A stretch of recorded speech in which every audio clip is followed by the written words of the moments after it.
ओम श्री गुरुवे नमः।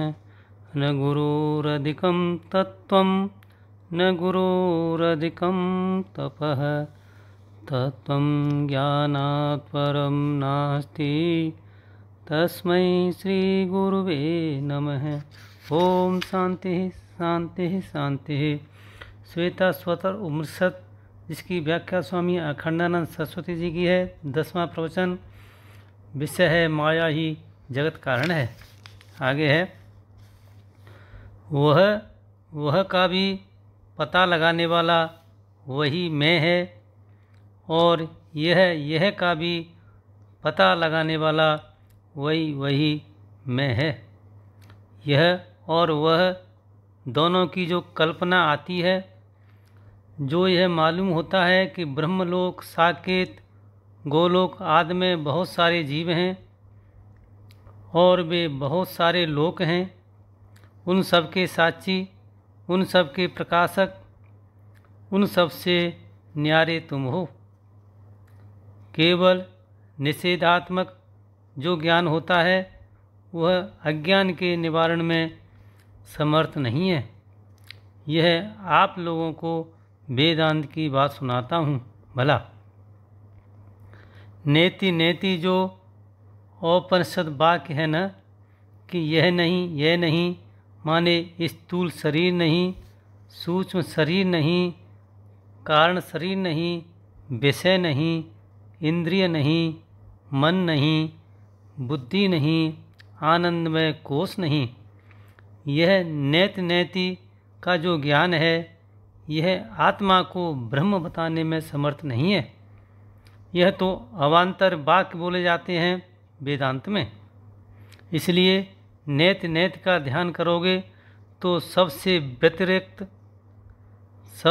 व्यतिरिक्त होकर मैं का अपने दृष्टा रूप में अवस्थान तो हो जाएगा, परंतु वह दृष्टा ब्रह्म है, यह ज्ञान नहीं होगा। इसके लिए अद्वितीय ब्रह्म का चिंतन करना पड़ता है, जो देश काल वस्तु थे अपरिच्छिन्न, सजातीय विजातीय स्वगत भेद से शून्य, सच्चिदानंद स्वयं प्रकाश सर्वाधिष्ठान अद्वितीय परम ब्रह्म है, वही मैं हूँ। तथा जो निषेधा अवधि रूप अहंकार के उल्लेख से शून्य कुटस्थ स्वयं प्रकाश साक्षी मैं है, वह मैं ब्रह्म ही हूँ। इत्याकारक जो प्रत्यक्ष चैतन्य भिन्न ब्रह्माकार वृत्ति है, वह अज्ञान को मिटाती है। केवल निषेधाकार वृत्ति अज्ञान को नहीं मिटाती, ब्रह्माकार वृत्ति अज्ञान को मिटाती है।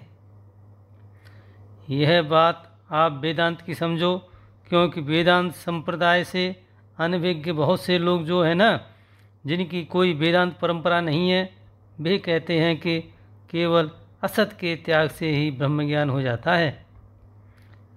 कि नहीं भाई, असत के त्याग से नहीं, सत्य के ज्ञान से ब्रह्म ज्ञान हो जाता है। सत्य का ज्ञान ब्रह्म ज्ञान है, चित्त का ज्ञान ब्रह्म ज्ञान है, आनंद का ज्ञान ब्रह्म ज्ञान है, अद्वितीयत्व का ज्ञान ब्रह्म ज्ञान है। यह अज्ञान का निवर्तक होता है। इसलिए तत्त्वमस्यादि महावाक्य जन जो वृत्ति है, वह अज्ञान को निवृत्त करती है। इस बात को ध्यान में रखना।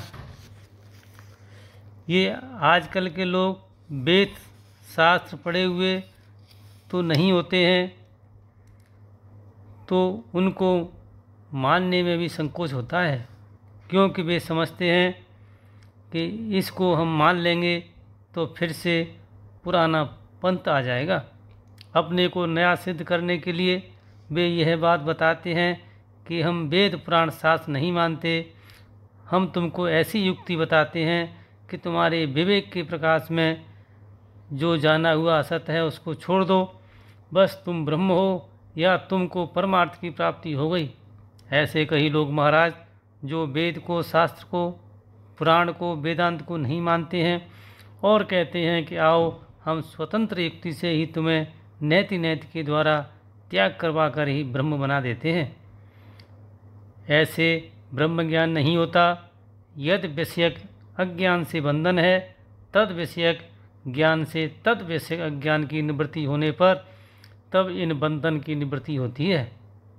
अज्ञान का बंधन तब कटता है कि जिस चीज़ को न जानने के कारण तुम बंधे हुए हो, उस चीज़ को जब जानोगे तब जानना दूसरी चीज़ है, और दूसरी चीज़ को छोड़कर बैठ जाना दूसरी चीज़ है। निषेधाकार जो वृत्ति है वह व्यापक वृत्ति नहीं है, और तत्त्वमस्यादि महावाक्य जन्य जो वृत्ति है वह व्यापक वृत्ति है। इसलिए जितने अशास्त्रीय पंथ हैं सब के सब अवेदांत पंथ हैं। इसी से किसी ने ऐसा माना कि जब आत्मा का ज्ञान होगा तब विच्छेद हो जाएगा, आत्मा वात्मा नाम की कोई चीज़ नहीं रहेगी। तब लोग यूँ कहेंगे कि गुरु भी नहीं, शास्त्र भी नहीं, महावाक्य भी नहीं, सब के निषेध में तो समानता मालूम पड़ेगी। परंतु यह जो सूक्ष्म अंतर है कि ब्रह्म ज्ञान के द्वारा ब्रह्म के अज्ञान की निवृत्ति, यह महावाक्य की जो विशेषता है, और यही जो औपनिषद ज्ञान की विशेषता है, यह मालूम नहीं पड़ेगी। और इसके बिना किसी के अज्ञान की निवृत्ति नहीं होती। पंताई भले ही बन जाओ, वेद को भले मत मानो, उस व्यक्ति को मानना पड़ेगा जिस व्यक्ति ने हमको बताया है। वेद को प्रमाण नहीं मानोगे, उस व्यक्ति को प्रमाण मानना पड़ जाएगा जिसने तुमको निषेध बताया है। लेकिन उससे भी ब्रह्म साक्षात्कार हो जाए, ऐसा नहीं है। इसी के साथ सत्संग को विराम करता हूँ। ओम शांति शांति शांति।